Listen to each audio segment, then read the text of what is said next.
میرے پاکستانیوں، آج جو میں آپ کے سامنے یہ میڈیا ٹاک کرنے آیا ہوں، اس کا میں مقصد پہلے کلیئر کر دوں. کیا مقصد ہے اس چیز کا؟ اس کا مقصد یہ ہے کہ اپنے ملک کے لوگوں کو آگاہ کرنے کے لیے کہ یہ جس طرف ہمارا ملک جا رہا ہے، جس تباہی کی طرف ہمارا ملک جا رہا ہے، میں اپنی ساری قوم کو آگاہ کرنا چاہتا ہوں کہ یہ اس دلدل میں جو ہم گھستے جا رہے ہیں، اگر ہم ساری بحیثیت قوم اس کے اوپر اپنی آواز نہیں اٹھائیں گے تو مجھے خطرہ یہ ہے کہ یہ وہ ہونے لگا پاکستان سے جو کہ آج تک پاکستان کی تاریخ میں ہمارے ملک سے نہیں ہوا. یعنی کہ ہمارا ملک اپنے بیرون ملک قرضوں کی قسطیں ادا کرنے کے اوپر ڈیفالٹ کرنے جا رہا ہے. اور ڈیفالٹ کا مطلب یہ ہے کہ سارا جو باہر سے پاکستان میں فنڈنگ آتی ہے وہ سب رک جائے گی. تو جو اس چیز کا مطلب سمجھتے ہیں وہ یہ ہے کہ جب ایک ملک کے اندر ڈالرز کی انکم رک جائے گی تو اس سے کیا ہوگا کہ اگر آج ہمارا روپیہ گرتا جا رہا ہے اور اگر 224 ہے اس کی آفیشل ریٹ اور مارکیٹ میں 250 روپے کا بھی اگر ڈالر نہیں مل رہا تو یہ آپ یہ سمجھ لیں کہ یہ اس سے ذرا جب خدا نہ خواستہ اگر ڈیفالٹ کرتا ہے تو اس سے کئی گنا اور آگے چلا جائے گا. اور میں اس لیے اپنی قوم کے سامنے یہ بات آج کرنا چاہتا ہوں کہ یہ جو ہمارے اوپر چوروں کا ٹولہ مسلط کیا ہوا ہے، ان کو اس چیز کی فکر نہیں ہے، کیونکہ ان کے جو لیڈران ہیں انہوں نے 30 سال سے اس ملک سے پیسہ چوری کر کے ملک سے باہر لے گئے. ان کی اربوں ڈالر کی جائیدادیں اور پراپرٹیز باہر پڑی ہوئی، اربوں روپے نہیں، اربوں ڈالرز کی ان کی پراپرٹیز باہر پڑی ہیں. 30 سال سے پیسہ چوری کر رہے ہیں.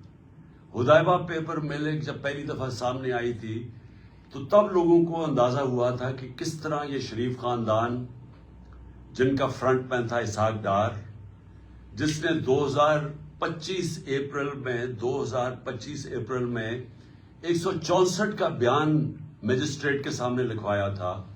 اور 164 کا بیان وہ ہوتا ہے جب میجسٹریٹ پوچھتا ہے کہ آپ کے اوپر کوئی دباؤ تو نہیں ہے. تو اس نے کہا جی میں یہ خود کہنا چاہتا ہوں، کیونکہ اس وقت نواز شریف چھوڑ کے ملک باہر چلا گئے تھے سعودی عربیہ.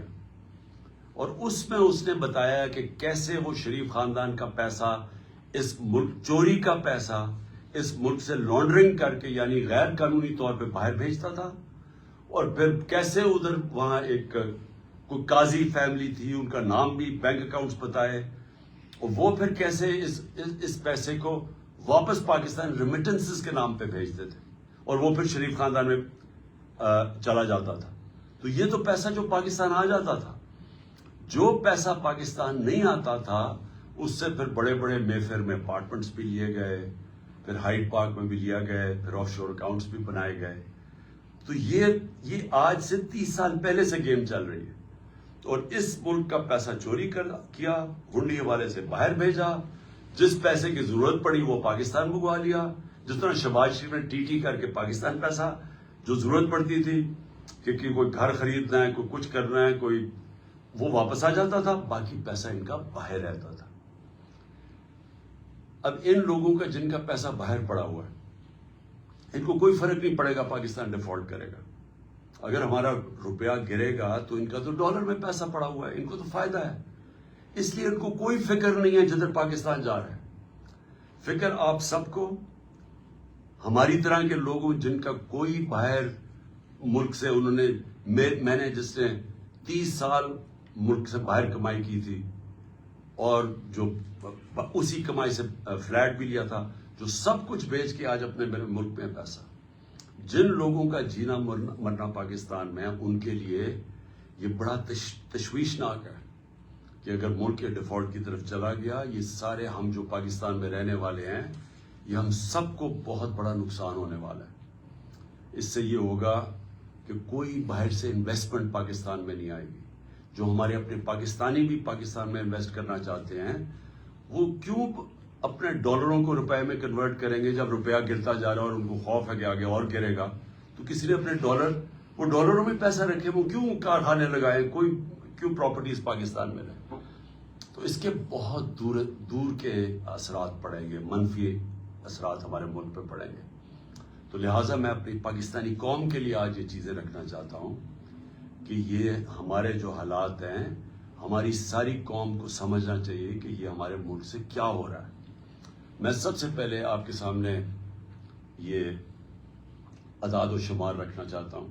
میں چاہتا ہوں کہ میری ساری قوم یہ پہلے دیکھ لیں کہ جب ہمیں یہ پاکستان ملا تھا 2018 کو، تو پاکستان کی تاریخ کا سب سے بڑا بیرونی ملک خسارہ تھا کرنٹ اکاؤنٹ ڈیفیسٹ 20 ارب ڈالر کا. کبھی اس ملک کی تاریخ میں اتنا بڑا خسارہ کوئی چھوڑ کے نہیں گیا. اور یہ جب خسارہ چھوڑ کے گئے تو میں آپ کو ایک چیز سمجھانا چاہتا ہوں. میری کوشش یہ ہے کہ میں اپنی قوم کو اس کو آگاہ بھی کروں، اس کی تربیت بھی کروں، اس کو ایز آپ کا ایک بڑا ہو کے آپ کو ایجوکیٹ بھی کروں کہ یہ ہوا کیا ہمارے ملک سے. یہ جب خسارہ چھوڑ کے گئے تھے تو جو پٹرول، جو تیل ہے، جو اصل وجہ ہے کہ ہمارا جو خرچہ، ہمارے ڈالر کیوں کم ہوتے ہیں، کیونکہ ہماری جو سب سے زیادہ امپورٹ باہر سے ہوتی ہے، جو ہم باہر سے خریدتے ہیں، وہ تیل، پیٹرولیم پروڈکٹس. تو ان کے دور میں تقریباً آدھی قیمت تھی تیل کی عالمی منڈی میں. جب ہماری باری آئی تو یہ سمجھ جائیں کہ یہ تیل کی قیمت، یہ جو کرونا سے، کہ جب کرونا کی وجہ سے سپلائی شارٹیجز ہوئے ہیں، تو ہمارے دور میں آخری وقت پہ $103 سے تیل گیا 115 $20 تک بھی پہنچا. تو جب تیل بڑھتا ہے تو پھر ہماری امپورٹس بڑھ جاتی ہیں، امپورٹس بڑھتی ہیں، ڈالرز ہمارے زیادہ خرچ ہوتے ہیں، ڈالر کم ہو جاتے ہیں. ڈالر جب کم ہوتے ہیں تو روپے کے اوپر پریشر پڑتا ہے اور ہمارے ریزرو پہ پریشر پڑتا ہے. تو اب یہ سمجھیں کہ یہ جو پاکستان چھوڑ کے گئے تھے اور ہم جو پاکستان چھوڑ کے گئے تھے، یہ جو ہمیں انہوں نے رجیم چینج پہ کیا تھا، تو اس وقت پاکستان کی 2022 میں 2021 میں پاکستان کے جو جی ڈی پی دولت میں اضافہ ہو رہا تھا وہ 5.7% تھا، اور جو ہمارا 2022 تھا، چوتھا سال تھا، اس میں 6% تھا. 5.7 اور 6% پاکستان کی تاریخ میں یہ صرف اور صرف اگر اس طرح کی پاکستان کی جی ڈی پی گروتھ ہوئی یا دولت میں اضافہ ہوا، یہ مارشل لاز میں ہوا تھا، ایوب خان کے زمانے میں، یا یہ جنرل ضیاء کے زمانے میں اور جنرل مشرف کے زمانے میں. یہ کیوں ہوا تھا ان کے دور میں؟ کیونکہ ہم ان کے ساتھ ان کی 2 دفعہ جنگوں میں شرکت کر رہے تھے، افغان وار میں اور وار آن ٹیرر میں، اور اس سے پہلے ہم سیٹو اور سینٹرو کے امریکہ کے ساتھ ملے ہوئے تھے پیکٹ میں کولڈ وار کے دوران جب ایوب خان کا دور تھا. صرف ان دوروں کے اندر ہماری گروتھ ریٹ اس سطح پہ پہنچی تھی کیونکہ امریکہ سے ڈالرز مل رہے تھے پاکستان کو. یہ واحد گورنمنٹ ہے جو امریکہ کے ڈالرز نہ ملنے کے باوجود اس نے 5.7 اپنے تیسرے اور 6.8 پہ ہماری اکانومی گرو کی. اور یہ یاد رکھیں کہ اس میں 2 سال کرونا آیا تھا جو ایک ایسی وبا تھی جس نے دنیا کی اکانومیز کو تباہ کر دیا تھا. ہندوستان کے حالات دیکھیں، ان کی منفی میں چلی گئی تھی گروتھ ریٹ. ایران کا دیکھیں جو ہمارے نیبرز کی بات کر رہا ہوں دنیا میں، اور ابھی تک اس کے اثرات ہیں وہ کرونا کے. تو ہمارے دور میں اس کے باوجود کہ کرونا تھی اور یہ یاد رکھیں کہ دنیا نے اکنالج کیا تھا کہ پاکستان وہ 3 ٹاپ ملکوں میں جس نے سب سے بہترین طور پہ کرونا کو مینج کیا.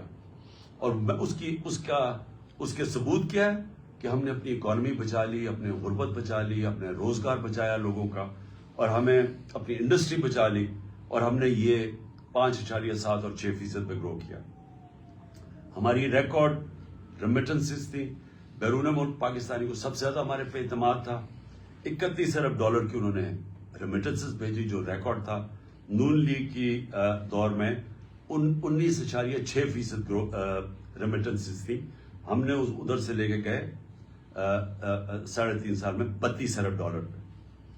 ہمارا جو ڈیفیسٹ چھوڑ کے گئے ہم اس کے باوجود کہ تیل کی قیمتیں ریکارڈ پرائس پہ تھی، ساری چیزیں مہنگی ہو گئی کرونا کی وجہ سے، سپلائی شارٹیجز کی وجہ سے، اس کے باوجود ہم جو جی ڈی پی چھوڑ کے گئے تھے کرنٹ اکاؤنٹ بیروری ڈیفیسٹ وہ 4% تھا، نون لیگ چھوڑ کے گئی تھی 5.8%، جب تاریخی سب سے کم تیل کی قیمتیں تھی۔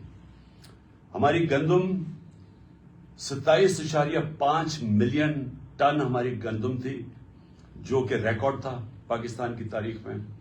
ہماری جو چاول تھا وہ 9.3 ملین ٹن تھا، جو ریکارڈ تھا۔ ہمارا جو مکئی تھی وہ 9.6 ملین ٹن تھی، وہ ریکارڈ تھی۔ اور ہماری آخری سال میں جو گنا تھا وہ تقریباً 90 ملین ٹن تھا، جو کہ ریکارڈ تھا۔ جو ان کی بجلی کی جنریشن تھی، اب یہ سمجھ ہے، انہوں نے بجلی جو کانٹریکٹ سائن کیے تھے پاور جنریشن کے نون لیگ نے، اس میں یہ تھا کہ اگر ہم بجلی خریدیں یا نہ خریدیں ہمیں کیپیسٹی پیمنٹس پہ دینے پڑتے تھے۔ یعنی ایک بجلی گھر کو جو انہوں نے جب ان کو کانٹریکٹ دے دیا، انہوں نے جو سیٹ اپ کیے، اس میں سے اگر پاکستان بجلی خریدے یا نہ خریدے پیسے پورے دینے پڑتے تھے، جس کو کیپیسٹی پیمنٹس کہتے ہیں۔ تو اس کے لیے اگر آپ جب تک ہم بجلی، اور انہوں نے اتنے زیادہ بنا دیے، کیپیسٹی اتنی زیادہ کر، ہمارے پاس ملک کے پاس طور طریقہ ہی نہیں تھا وہ بجلی استعمال کرنے کا، ہمارے میں کیپیسٹی نہیں تھی، پیسے ہم پھر بھی ان کو دے رہے تھے۔ تو اس کا مطلب بجلی کی کنزمپشن بڑھائی جائے تاکہ ہم کم از کم ہمارے پاس آمدنی آئے وہ ان کو پیسے دینے کی۔ تو انہوں نے 80 ملین یونٹس ان کے دور میں تھے، ہم اس کو لے کے گئے 116 ملین یونٹس پہ اپنے دور میں، بلین یونٹس میں، مطلب ارب یونٹ، 116 ارب یونٹس میں۔ انہوں نے کوئی اپنی اس دور میں ڈیم نہیں بنائی۔ ہم نے 6 ڈیمز کا شروع کیا، جس میں 2 بڑی ڈیمز تھی، یہ 50 سال کے بعد ہم نے شروع کیا۔ ہم نے ہیلتھ کارڈ کیا، جو دنیا اکنالج کرتی ہے کہ ایک لانسٹ میگزین ہے جو دنیا کی سب سے بڑی ہیلتھ ایشوز کے اوپر میگزین آتی ہے، جو سب سے ریسپیکٹڈ ہے، اس میں انہوں نے ہماری تعریف کی کہ جو پاکستان ہیلتھ کارڈ لے کے آیا ہے، یہ ہمارے سے بڑے امیر ملکوں کے اندر بھی اس طرح کی لوگوں کے لیے، عوام کے لیے ہیلتھ انشورنس نہیں تھی جو ہم لے کے آئے۔ ہمارا جو احساس پروگرام تھا وہ انٹرنیشنلی اکنالج ہوا۔ وہ جو کارنل یونیورسٹی تھی، انہوں نے اسٹینفورڈ یونیورسٹی کی ریسرچ نے کہا کہ پاکستان ایک فلاحی ریاست کی طرف جا رہا ہے، جو ہمارا احساس پروگرام تھا۔ اور ہماری جو بلین ٹری سونامی تھی، جو ہم درخت لگانے کی کیمپین شروع کی ہوئی تھی، یہ انٹرنیشنلی اکنالج کیا گیا۔ یہ بورس جانسن برطانیہ کے پرائم منسٹر میرا نام لے کے یونائٹڈ نیشنز میں تعریف کی کہ پاکستان ایک باقی ملکوں سے آگے نکلا ہوا ہے یہ موسم کی تبدیلی کی فائٹ کے اگینسٹ۔ اور اب میں آتا ہوں کہ ہوا کیا پاکستان سے۔ میں جو یہ آج میری پریس کانفرنس ہے، اس کا مطلب، اس کا مقصد یہ ہے کہ رجیم چینج ہوا۔ یہ جب میں آپ کو اعداد و شمار دے رہا ہوں، یہ پاکستان کی جو اکنامک سروے آف پاکستان ہے، اس میں یہ شائع ہوئے ہیں، اور میں یہ پھر سے کہوں کہ یہ اس حکومت نے شائع کیے ہیں، یہ ہمارے دور کی اکنامک سروے میں شائع نہیں ہوئے۔ تو یہ جو میں آپ کو دے رہا ہوں اعداد و شمار، یہ ہمارے ہر سال کی جو اکنامک سروے نکلتی ہے اس میں سے میں آپ کو فگرز دے رہا ہوں۔ اب دیکھیں ہوا کیا، ووٹ آف نو کانفیڈنس آ گئی۔ جس دن ووٹ آف نو کانفیڈنس آئی تو 178 روپے کا ڈالر تھا۔ آج اوپن مارکیٹ کے اندر 250 روپے کا ڈالر نہیں مل رہا۔ آج آفیشل ریٹ ہے 224 روپے ڈالر کی۔ 250 روپے کے اندر ڈالر آج پاکستان میں نہیں مل رہا۔ جو بڑی امپورٹنٹ چیز آپ کے لیے سمجھیے، لارج اسکیل مینوفیکچرنگ انڈسٹری۔ ملک کی دولت کے اندر اضافہ کیسے ہوتا ہے؟ جب آپ کی انڈسٹری بڑھے، انڈسٹری بڑھتی ہے، روزگار ملتا ہے، آپ کے پاس چیزیں آتی ہیں لوگوں کو بیچنے کے لیے، ایکسپورٹ کرنے کے لیے۔ تو یہ ایک بیسک چیز ہوتی ہے جس سے ایک ملک کی دولت میں اضافہ ہوتا ہے، ویلتھ کریشن ہوتی ہے۔ ہمارا جو آخری مارچ کا مہینہ تھا 27% پاکستان کی لارج اسکیل مینوفیکچرنگ میں گروتھ ہوئی، اس پہ اضافہ ہوا. اور یہ کتنے سالوں کے بعد پاکستان کی انڈسٹری اسی طرح ریوائیو ہوئی.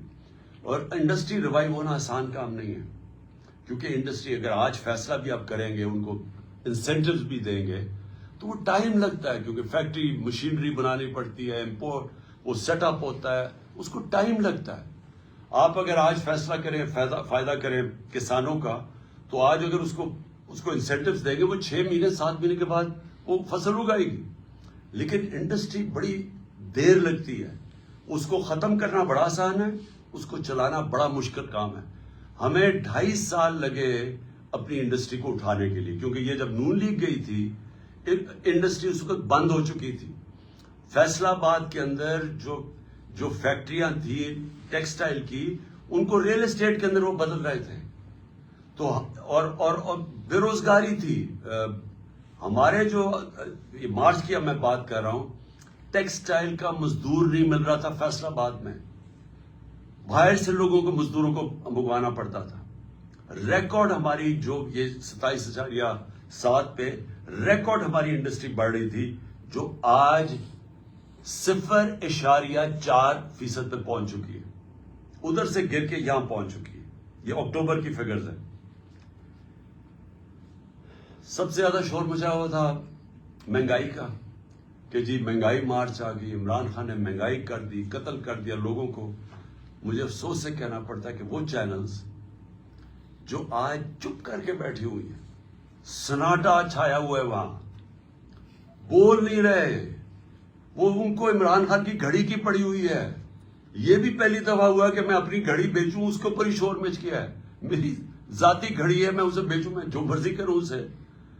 اس کے اوپر کوئی بات نہیں کر رہا کہ آج لوگوں کا جو معاشی قتل ہو رہا ہے. ہمارے دور میں مائک جا رہا ہوتا تھا سب کے سامنے، اچھا جی بتائیں کتنی مہنگائی ہے، کتنی تکلیف ہے، چن چن کے. آج کیوں نہیں جا رہے؟ آج ذرا یہ سنیں کہ ہمارے دور میں جب لوگوں کے پاس جا رہے تھے مہنگائی کتنی تھی، تو انفلیشن تھی 12.5%. اس پہ جناب بلاول بھٹو نے اتنا جوش میں کہ میں مہنگائی مارچ کرنے لگا ہوں، میں کمپے ٹانگ دیں گے اسلام آباد میں پہنچ کے. تو آج مہنگائی کدھر پہنچی ہے؟ 24% کے اوپر. دگنی ہے آج مہنگائی اس دور کی. کوئی کسی کو فکر نہیں ہے کہ مہنگائی میں کیا ہو رہا ہے. 50 سال میں سب سے زیادہ مہنگائی ہے آج پاکستان میں. کتنے لوگ ہیں، کتنے وہ میڈیا ہاؤسز اپنے ضمیر جگائیں. پیسہ سب کچھ نہیں ہے. پیسے کے پیچھے چوروں کی نہ مدد کریں. اس ملک میں چوروں کو نہ بچائیں اپنے پیسے ضمیر بیچ کے. آج دگنی مہنگائی ہے. اور کون سی قیامت آ گئی کہ تب سے اور اب میں کتنا مہنگائی اصل تو ہوئی تیل کی وجہ سے. ہم کیوں پھنسے ہوئے تھے؟ امپورٹڈ مہنگائی تھی. دنیا میں تیل کی قیمت بڑھ گئی تھی، کرونا کی وجہ سے سپلائی شارٹیجز تھے. تو آج انٹرنیشنل مارکیٹ میں تیل کی قیمت کیا ہے؟ $80 سے بھی نیچے آ گئی ہے. آج $70 اور $80 کے بیچ میں قیمت ہے. ہمارے دور میں $103 سے $115 تک تیل کی قیمت تھی، جس کی وجہ سے ہمیں مشکل پڑی ہوئی تھی مہنگائی روکنے کے لیے. تو ہم جب کہتے تھے کہ باہر سے مہنگائی ہے تب تو کوئی نہیں سنتا تھا. اور آج یہی لوگ جبکہ نیچے آ چکی ہے تیل کی قیمت اور آج مہنگائی اسمانوں پہ ہے، آج سناٹا ہے. آج ہمارے دور میں جو پیٹرول اور ڈیزل تھا وہ $150 لیٹر پہ تھا. آج کوئی $234 پہ ایک ہے، 224 پہ ایک ہے، 236 پہ ڈیزل ہے. تو آج کیوں نہیں، جب ڈالر نیچے، جب تیل نیچے آ گیا ہے تو آج کیوں نہیں کسی کو فکر کہ لوگوں کی کمر توڑ دی ہے یہ پیٹرول اور ڈیزل کے اسمانوں پہ قیمت گئی ہے جو عام آدمی کو افیکٹ کرتی ہے. پھر جو اب میں خطرناک چیزیں آپ کو بتانے لگا ہوں کہ دیکھیں ہمارا مسئلہ کیا ملک کا.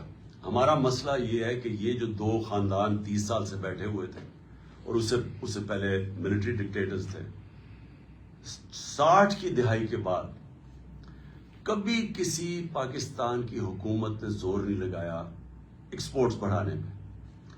جب تک آپ ایکسپورٹس نہیں بڑھائیں گے ڈالرز ملک میں کیسے آئیں گے؟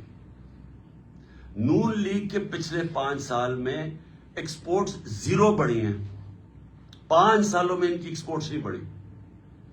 تو جب ایکسپورٹس نہیں بڑھیں گی, مجھے آج تک یہ نہیں سمجھ آئی کہ ملک کی دولت میں کیسے اضافہ ہوگا. کیسے ایشیا ٹائیگر بنا دیں گے تو لاہور کو پیرس میں بنا دیں گے. جب تک آپ کی ایکسپورٹس نہیں بڑھیں گی وہ ملک کبھی بھی وہ ترقی نہیں کر سکتا, اس کی دولت میں اضافہ نہیں ہو سکتا. چائنا جو آج ایک اکنامک سپر پاور ہے, انہوں نے اپنی ایکسپورٹس آج ان کی پتہ نہیں 2000 ارب ڈالر کی ایکسپورٹس ہیں. ہماری آج ایکسپورٹ جب ہمیں ملا تھا پاکستان تو 24 ارب ڈالر کی ایکسپورٹس تھی 22 کروڑ پاکستانیوں کی, اور ہمیں فخر ہے کہ ہم اس کو لے گئے 33 ارب ڈالر پہ, کیونکہ وہ بھی بڑا زور لگا کے, کیونکہ کرونا تھا. کرونا کی وجہ سے دنیا بند ہوئی تھی.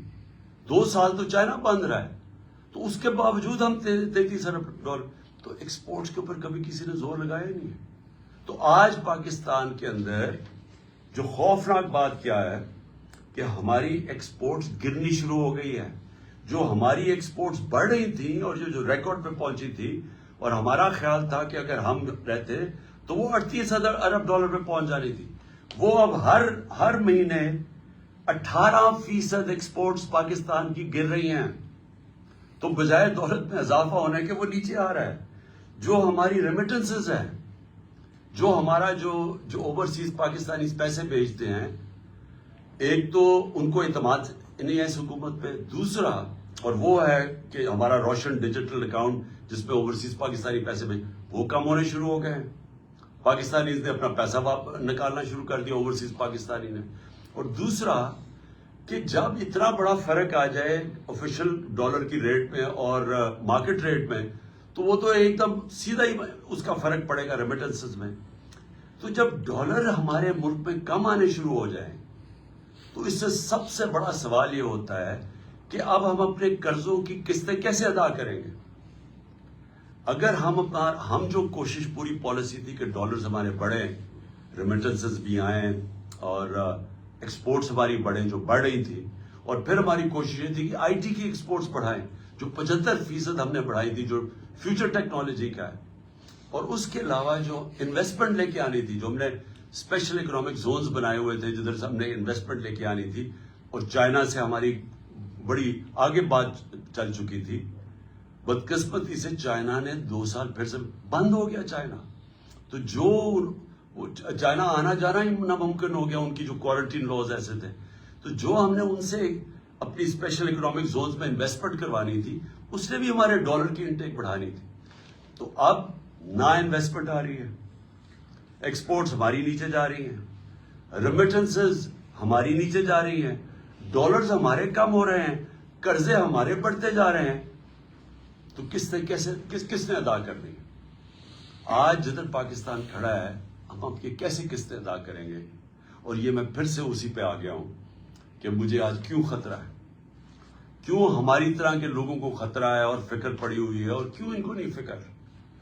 میں سب سے پوچھتا ہوں, اپنی اسٹیبلشمنٹ سے پوچھتا ہوں, اپنے ہر طبقے کے پاکستانی سے پوچھتا ہوں کہ کیا آپ کو فکر نہیں ہے کہ آپ پاکستان کدھر جا رہے ہیں؟ میں جب الیکشنز کی بات کرتا ہوں, میں الیکشنز کی اپنی ذات کے لیے نہیں بات کر رہا, میں تحریک انصاف کے لیے نہیں بات کر رہا. تحریک انصاف نے تو جب بھی الیکشن کروائیں گے انشاءاللہ, جس طرح کی پبلک سپورٹ ہے آج پی ٹی آئی کی, پاکستان کی تاریخ میں کسی پولیٹیکل پارٹی کی نہیں تھی. 4 صوبوں میں پارٹی پھیلی ہوئی, باقی تو 2 پارٹیز رہ گئی ہیں, چھوٹی چھوٹی پارٹیز صوبائی پارٹیز بن گئی ہیں. تو انہوں نے تو جب بھی الیکشنز ہو ہم نے جیتنا ہے. تو ہمیں یہ نہیں فکر کہ اگر الیکشن ٹائم پہ ہوں گے تو ہمیں کوئی فرق پڑ جائے گا. مجھے خوف آ رہا ہے کہ جتنی دیر اب یہ گورنمنٹ چلے گی, اس ملک کا جو معاشی بحران ہے وہ بڑھتا جائے گا. اور وہ کیوں بڑھے گا؟ کیونکہ جب تک ملک میں پولیٹیکل سٹیبلٹی نہیں آتی, سیاسی طور پہ ملک میں استحکام نہیں آتا, تو معاشی طور پہ تو استحکام آ ہی نہیں سکتا. ساری دنیا کی کامن سینس ہے کہ معیشت تب ترقی کرتی ہے جب سرٹنٹی ہوتی ہے, جب استحکام ہوتا ہے. میں اگر آج بزنس مین ہوں, میں آج ایک انویسٹر ہوں, میں تو تب پیسہ لگاؤں گا جب مجھے پتا چلے گا کہ یہ 4-5 سال کی حکومت چل رہی ہے, اور میں آج اگر پیسہ لگاؤں گا تو 2-3 سال کے بعد جب مجھے اس کا نفع آنا شروع ہوگا. مجھے جب یہی نہیں پتا کہ 6 مہینے میں کیا ہوگا اور اگلے 8 مہینے میں کیا ہوگا, کون پیسہ لگانے لگا؟ اوپر سے پاکستان کی, جس طرح میں نے کہا, جب کریڈٹ ریٹنگ ہی گر گئی ہے, جب پاکستان کے رسک ڈیفالٹ اتنی 100% تک پہنچ چکی ہے, تو کسی نے پیسہ ہی نہیں دینا. نہ کسی کمرشل بینک نے پیسہ دینا ہے, نہ کسی انویسٹر نے آنا ہے. تو یہ تو ان کے پاس تو اب کوئی روڈ میپ ہی نہیں ہے. ان کی تو صرف اب ایک کوشش ہو رہی ہے, اور کوشش ان کی اب آج کیا ہے؟ کوشش بڑی سیدھی ہے. کوشش ہے کہ نا میچ اب یہ کھیل نہیں سکتے. 36 جو بائی الیکشنز ہوئے تھے ان میں سے 29 پاکستان پی ٹی آئی جیت گئی ہے.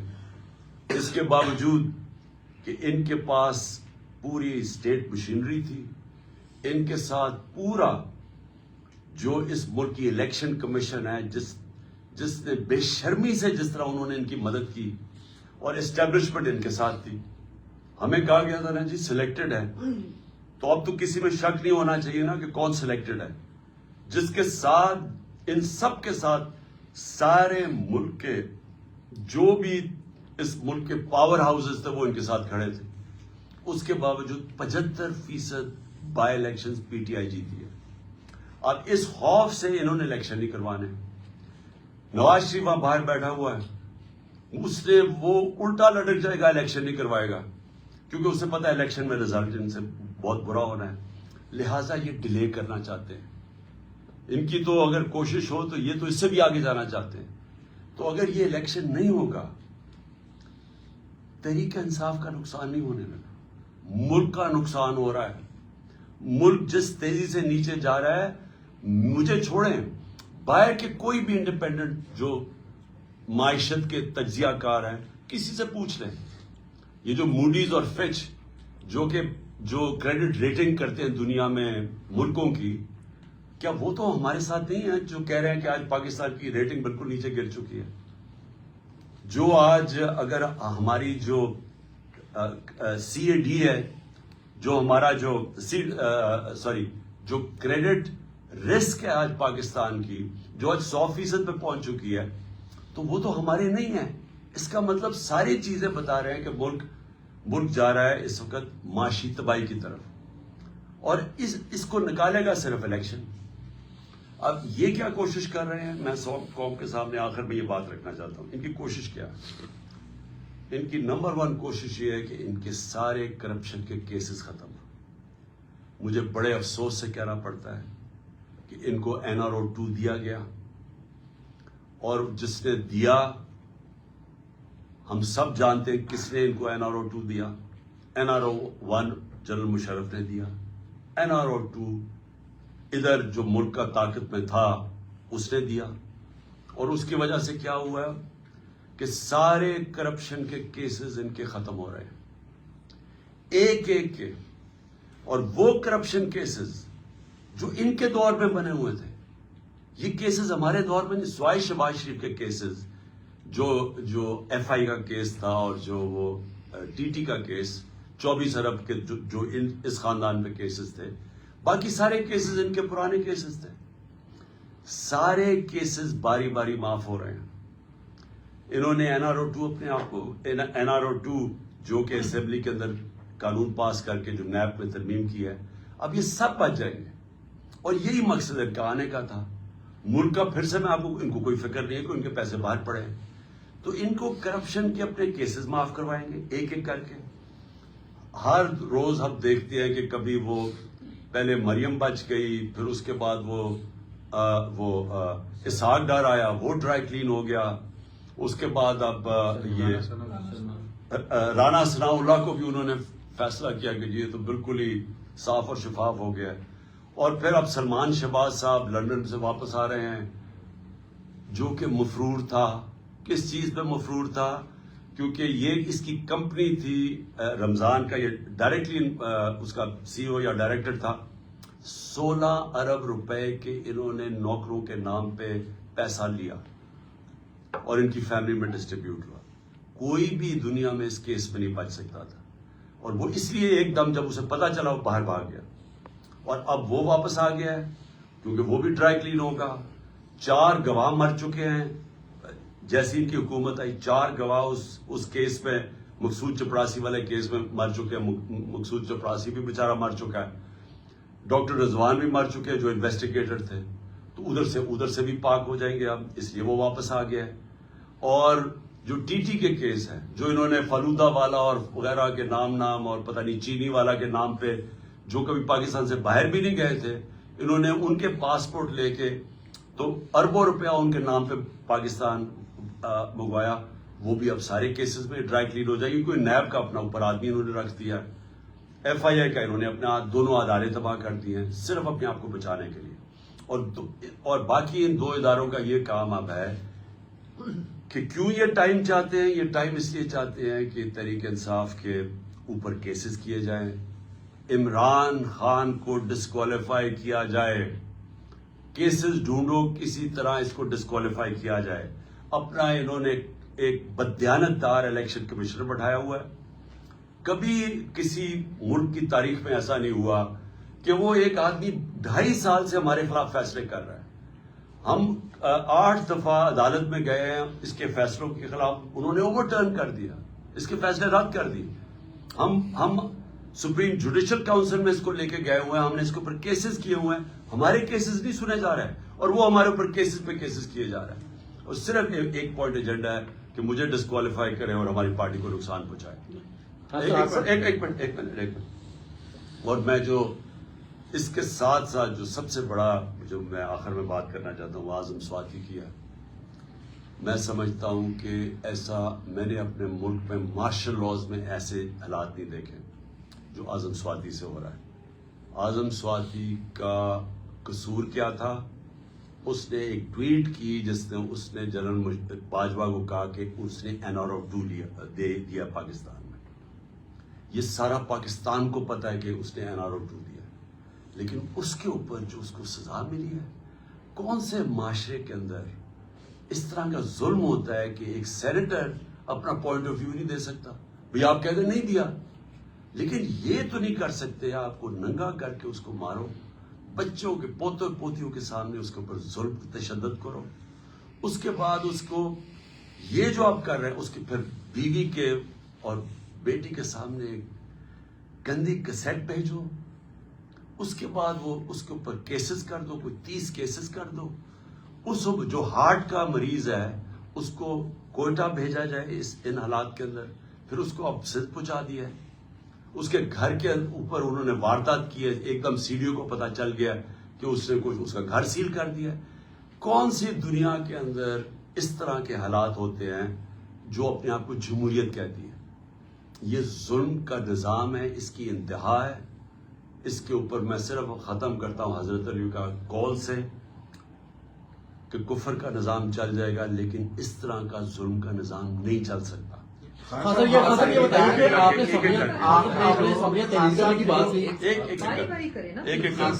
صاحب یہ رہنمائی فرمائیں کہ PDM جو ہے وہ آپ کی اسمبلیاں تحلیل کرنے کی جو اعلان ہے اس کو سنجیدہ نہیں لے رہی, نہ تو مذاکرات کی میز پر بیٹھنے کے لیے تیار ہے اور نہ ہی وفاقی اور 2 دوسری صوبائی اسمبلیاں تحلیل کرنے کی طرف آ رہی ہے. تو ایسے میں کیا آپ اپنی ہی اسمبلیاں تحلیل کر کے الیکشن میں چلے جائیں گے, یا جو آپ نے ان کو ایک وقت دیا تھا کہ یہ بیٹھ کر مذاکرات کی میز پر آئیں وہ تو سنجیدہ نہیں لے رہے؟ اسی کے ساتھ ایڈ کر دوں. آپ نے یہ بات کی ہے کہ الیکشن تاخیر سے کروانا چاہ رہے ہیں اور یہ بالکل نظر بھی آ رہا ہے کہ وہ ابھی لیٹ کرنا چاہ رہے ہیں. خان صاحب اس پہ آپ کی پارٹی کا کیا موقف ہوگا؟ کیا آپ کوئی اگریسو موڈ کے اندر آگے آئیں گے احتجاج میں, یا جیسے ابھی آج کل ہلکا پھلکا ہلکے مسلم کانسٹیچوئنسیز کے اندر احتجاج کر رہے ہیں, یہ جاری رکھیں یا کوئی بڑی کال دینے جا رہے ہیں آپ آگے؟ دیکھیں, سب سے پہلے تو مجھے کبھی کوئی شک نہیں تھا کہ نواز شریف یا زرداری کبھی بھی الیکشنز کی طرف نہیں جائیں گے. اور کیوں مجھے شک نہیں تھا؟ کہ دونوں اس ملک کے بڑے مجرم ہیں, یہ کرپٹ لوگ ہیں. ان کو ڈر لگا ہوا ہے کہ اگر یہ الیکشنز میں ہار گئے تو ان کو ڈر یہ لگا ہوا ہے کہ اتنی محنت سے جو انہوں نے 7 مہینے میں اپنے کیسز ختم کیے یہ پھر نہ ریوائیو ہو جائے. ان کا انٹرسٹ پاکستان کا انٹرسٹ ان کا انٹرسٹ نہیں ہے. ان کا انٹرسٹ ہے کہ پہلے کیسے چوری کرو اور پھر چوری کو بچاؤ کیسے. تو مجھے کبھی کوئی شک نہیں تھا کہ انہوں نے الیکشن نہیں ماننا. میری کوشش یہ ہے کہ اس ملک کے جو ادارے ہیں وہ اس وقت ملک کا سوچے. یہ میں عمران خان اپنا نہیں سوچ رہا, مجھے اپنے ملک کا خوف آیا ہوا ہے. اور اگر یہ ملک خدا نہ خواستہ جس طرف تیزی سے جا رہا ہے, جو دنیا کہہ رہی ہے آپ کے ڈیفالٹ کی طرف جا رہا ہے, اگر یہ ادھر چلا گیا, اگر کسی نے مثلا یہ ہوپ کر رہے ہیں کہ آئی ایم ایف یا چائنا بیل آؤٹ کر دے گی, اگر انہوں نے نہ کیا تو یہ ملک کی جو حالات ہوں گے یہ سارا ملک افیکٹ ہوگا. ہر وہ آدمی جس کا جینا مرنا پاکستان میں وہ افیکٹ ہوگا, سوائے وہ جنہوں نے ڈالرز میں اپنے پیسے باہر رکھے ہوئے. لہٰذا میں نے جب یہ فیصلہ کیا تھا مجھے پتا تھا انہوں نے نہیں الیکشن کروانے, اس لیے ہمارا پلان پورا وہی ہے. جب میری تیاری ہوگی, میں نے آپ کو کہا دسمبر میں انشاءاللہ ہو جائے گی, میں اپنے وہی جو میں نے اناؤنس کیا اسی پہ میں چلوں گا, میں یہ اسمبلی سے نکل جاؤں گا. ہاں صاحب یہ بتائیے کہ عادل سواتی کے خلاف اسلام آباد میں مقدمہ درج ہوتا ہے, بلوچستان میں ہوتا ہے, پھر ان کو اٹھا کر سندھ میں لے گئے ہیں. شہباز گل کے خلاف مقدمہ درج ہوئے, اس بار تو ان کے خلاف لاہور کے اندر مقدمہ درج کیا گیا جہاں پر پی ٹی آئی اور کافری کی مشترکہ حکومت ہے. ان کے خلاف جو مقدمہ درج اگر کیا, چودھری پرویز بھائی اس میں انوالو ہیں یا کوئی اور طاقت انوالو ہے, کون اس میں یہ مقدمہ درج کر رہا ہے؟ دیکھیں میں اس پہ چیک کروں گا کہ یہ جو شہباز گل کے اوپر مقدمہ ہوا اس کے پیچھے کون ہے. ہم دیکھیں امید رکھتے ہیں, میں آج بھی امید یہ رکھتا ہوں کہ ہمارے سے جو ہوا ہے پچھلے 7 مہینے میں, جس طرح کا ظلم ہوا ہے ہمارے ساتھ, کبھی کسی ڈیموکریسی میں تو ہو ہی نہیں سکتا, لیکن کبھی کسی پارٹی کے ساتھ اس طرح کا ظلم تشدد نہیں ہوا جو ہمارے ساتھ ہوا اور جو میڈیا کے ساتھ ہوا. اور وہ میڈیا کے لوگ جن کی ریپوٹیشن تھی, جن کی کریڈیبلٹی تھی, جو لوگ ان کو معاشرے کے اندر جن کو ریسپیکٹ کرتے تھے, ان میڈیا کے لوگوں کے ساتھ کیا ہوا, ارشد شریف کے ساتھ کیا ہوا. اور اس کے بعد یہ جو میڈیا ہاؤسز کو بند کیا گیا اور جو دھمکیاں دی جا رہی ہیں, ایسے کبھی نہیں ہوا. میں صرف یہ امید رکھتا ہوں کہ پہلے تو ایک رجیم تھی جنرل باجوہ کی, اس پہ تو ہمیں سمجھ آ گئی تھی کہ انہوں نے فیصلہ کر لیا تھا اور کھلی دشمنی ہمارے ساتھ کی تھی انہوں نے. اور جب بھی پولیس سے ہم پوچھتے تھے کہ جی آپ نے 25 میں وہ کیوں کیا, وہ کہتے تھے جی ہمیں پیچھے سے آرڈر آئے. جس سے بات کرتے تھے جو کچھ ایف آئی اے, ہمیں جی پیچھے سے آرڈر آ رہے ہیں. لیکن اب تو بہت ضروری ہے کہ جو نئی رجیم آئی ہے ان کو خدا کا واسطہ ملک کا سوچے. اس وقت یہ ہماری پارٹی کو نقصان نہیں پہنچ رہا, پارٹی تو اوپر جا رہی ہے. میں نے تو اپنی زندگی میں کبھی کسی پارٹی کو اس ملک کے اندر اس عروج پہ نہیں دیکھا جو ہماری ہے, لیکن یہ ملک تباہی کی طرف جا رہا ہے. تو اس وقت تو سوچنا صرف ملک کا چاہیے ہمیں, اور جو بھی اس وقت ملک کا سوچ رہا ہے وہ یہ نہیں چاہے گا کہ ہماری سب سے بڑی پارٹی اور ہماری اسٹیبلشمنٹ کے اندر اتنا بڑا فاصلہ ہو جائے جو کہ جنرل باجوہ کے دور میں تھا. یہ ایک نیا وقت آیا ہے اور نیا آرمی چیف آیا ہے. ان کو تو سب سے پہلے یہ فوج اور ایک قوم اور فوج اکٹھی چلتے ہیں, علیحدہ علیحدہ نہیں ہوتے. فوج مضبوط ہی تب ہے جب قوم اس کے ساتھ کھڑی ہے. خان صاحب یہ بتائیے کہ اسٹیبلشمنٹ کا بڑا رول ہوتا ہے پالیٹکس میں, پاکستان میں ہمیشہ سے رہا ہے. پچھلے 3 ہفتے میں ظاہر ہے ادھر بھی چینج ہوئی ہے, چین آف کمانڈ ہوئی ہے, کوئی تھوڑا سا ہواؤں کا رخ تبدیل ہوا ہو, کوئی پازیٹیو گیسچر ملا ہو؟ اگر نہیں ملا تو کتنا کا آپ انتظار کریں گے, کتنا ہوپ فل ہیں آپ کے نہیں کوئی چینج آئے گی؟ دیکھیں ابھی تک تو میں ویسے آپ کو سچ بتاؤں کہ کوئی مجھے چینج نہیں نظر آیا, لیکن نیا آرمی چیف آیا ہے, اس کو ٹائم دینا چاہیے. ہم نے اس کی بڑی اچھی چیزیں سنی ہیں, جنرل عاصم کی بڑی تعریفیں سنی ہیں میں نے, حافظ قرآن ہیں, اور میں یہ امید رکھتا ہوں کہ یہ امر بالمعروف پہ چلیں گے. یہ جو ہمارے نبی صلی اللہ علیہ وسلم نے جو کہا تھا کہ قومیں تباہ ہو جاتی ہیں جب ایک بڑے ڈاکوں کو آپ این آر او دے دیں اور چھوٹے چوروں کو آپ جیلوں میں ڈالیں, وہ قومیں تباہ ہو جاتی ہیں. تو ہم تو ان سے امید لگا کے بیٹھے ہوئے ہیں. خان صاحب یہ بتائیے گا کہ کسی بھی ملک کی اکانومی جو ہے وہ کمپوننٹ ہوتی ہے نیشنل سیکیورٹی کا, تو یہ جو اکانومی کی آپ نے ساری صورتحال بتائی ہے, اس میں آپ نیشنل سیکیورٹی کے جو ادارے ہیں ان سے کیا کردار ایکسپیکٹ کرتے ہیں؟ اور دوسرا یہ بتائیں کہ کیا انٹرنیشنل اسٹیبلشمنٹ کو عمران خان پاکستان میں دوبارہ اقتدار میں قابل قبول ہیں؟ دیکھیں پہلے تو میں ایک چیز واضح کر دوں کہ یہ جو نیشنل سیکورٹی پالیسی تھی یہ پہلی دفعہ تحریک انصاف نے نکالی تھی، کمپریہنسو نیشنل سیکورٹی پالیسی. اس میں ہم نے واضح کیا تھا کہ نیشنل سیکورٹی ایک ملٹری سیکورٹی ہوتی ہے اور دوسری اکنامک سیکورٹی ہوتی ہے. یہ دونوں ساتھ ساتھ چلتی ہیں. سوویت یونین اگر صرف ملٹری سیکورٹی بچاتی تو سوویت یونین کو بچا لینا چاہیے تھا، لیکن کیونکہ ان کی اکانومی کولیپس کی، ان کی ملک ہی ٹوٹ گیا. تو یہ ہم نے اپنے نیشنل سیکورٹی کاؤنسل میں بڑا مثال دی ہوئی ہے اس کی. لہٰذا اس وقت بڑا ضروری ہے، میں اس لیے امید لگا کے بیٹھا ہوں نئے سیٹ اپ سے کہ جب آپ کی ملک نیچے جا رہا ہے اور سب کو نظر آ رہا ہے نیچے جا رہا ہے، کسی معیشت کے ایکسپرٹ سے آج پوچھ رہے وہ سارے یہی کہیں گے کہ آگے ان کو اندھیرا نظر آ رہا ہے. تو جب ایک نظر آ رہا ہے سب کو، تو کیسے یہ اس طرف ان چوروں کو جو صرف اپنی چوری ہر روز پتہ چل جاتی، فلانے کا نیپا کیس ختم ہو گیا، اب جی فلانا اب وہ اس این آر او کی گنگا میں نہا کے جناب اب رانا ثناء اللہ بھی پاک ہو گیا، پہلے اب پتہ چلا جی وہ مریم بھی گئی ہے تو فلانے بھی. تو یہ تو ایک ملک سے مذاق ہو رہا ہے. تو یہ تو میرا ملک، میرا اکیلے کا تو ملک نہیں ہے، میں اکیلا تو ٹھیکیدار نہیں ہوں کہ یہ ظلم تماشا دیکھ رہے ہیں پاکستان سے اس کے اوپر ریئیکٹ کرے. اس میں بہت ضروری ہے کہ ہمارے جو نیشنل سیکورٹی کے ادارے ہیں وہ دیکھیں کیا ہو رہا ہے.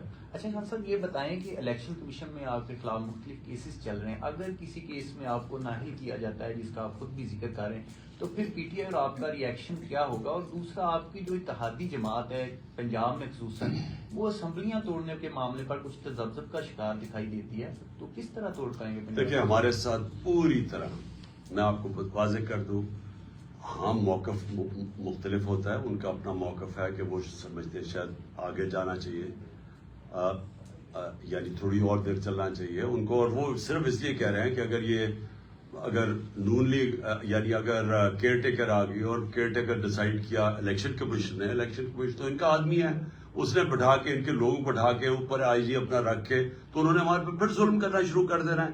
ان کا یہ پوائنٹ ٹھیک ہے، لیکن انہوں نے مجھے پورا اختیارات دیے ہوئے ہیں کہ جب بھی میں چاہوں گا کہ اسمبلی توڑنا، ان پورے میرے ساتھ کھڑے ہیں اس کے اوپر، اس میں کوئی شک نہیں ہے. آپ کا پہلا سوال ہے الیکشن کمیشن اگر نااہل کرتا ہے، الیکشن کمیشن مجھے نااہل کرتا ہے اپنا اور پاکستان میں ذلت کمائے گا، وہ اور ذلیل ہوگا پاکستان میں، کیونکہ لوگوں کو ابھی کوئی شک نہیں ہے کہ اس سے زیادہ بددیانتدار الیکشن کمیشن پاکستان کی تاریخ میں نہیں آیا. ہر فیصلہ اس کا، بلکہ یہ تو نون لیگ کا جس طرح جالا نہیں ہوتا اس طرح ہمارے خلاف کام کر رہا ہے، لیکن اس سے کوئی فرق نہیں پڑے گا. پاکستان کی قوم پہلے ہی تیار بیٹھی ہوئی ہے، ان کو سب کو ایک باشعور قوم ہے، وہ ویسی الیکشن جتا دیں گے. یعنی اگر میں نے الیکشن چلے مجھے نااہل کر دیا، کیا ہوگا؟ پہلے تو الیکشن کمیشن نااہل کر ہی نہیں سکتی، اس کے پاس یہ ہے ہی نہیں، اتھارٹی نہیں ہے. اگر وہ کر بھی دیتی ہے تو کیا پاکستانی قوم کسی اور کو ووٹ دے دے گی؟ اگر میں نہ بھی پی ٹی آئی کا ہیڈ ہوا تو کیا وہ کسی اور کو ووٹ دے دے گی؟